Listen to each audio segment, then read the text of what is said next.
Mijn buurvrouw zit immer in haar tuin te vroeten en ik loer op mijn beurt over de heg en bewonder haar opkomende safraanbollen en de overdadige blauwe regen die ze langs haar voordeur heeft gevlecht. Het was komkommertijd. Niet in haar moestuin, maar in het echt. Dus gingen we op een uitje naar de Floriade. We waren gewaarschuwd voor de tegenvallende vertoning dit jaar, maar we hadden kortingsbonnen, dus hoeveel kon het nu echt tegenvallen?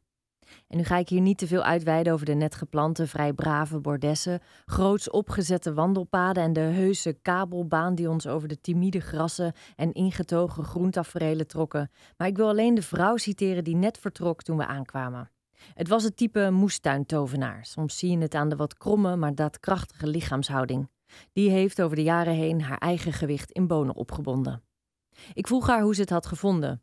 Ze keek me aan en zei: het was de eerste en de laatste keer voor mij.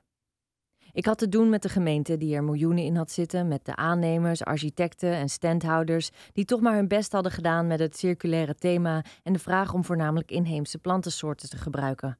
Dat groeit niet uitbundig met slechts een paar maanden voorwerk. Dat duurt jaren. Dat weet ook kunstenaar Marinus Boezem.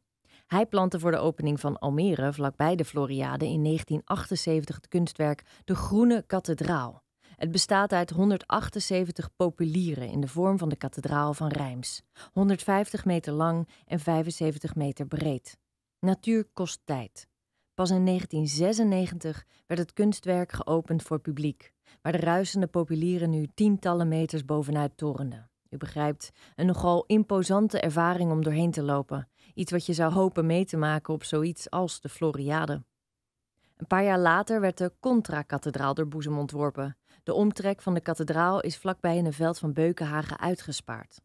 De twee kunstwerken waren een even rustgevende, ja mystieke ervaring om doorheen te lopen als de oorspronkelijke kathedraal. Alles wat er is, onderstreept de afwezigheid van alles wat er niet is, wat er mist. En zo is dat wat niet zichtbaar is ook altijd aanwezig. En daartussen zitten wij, even verlangend naar het mogelijke en vaak volledig betoverd door de realiteit.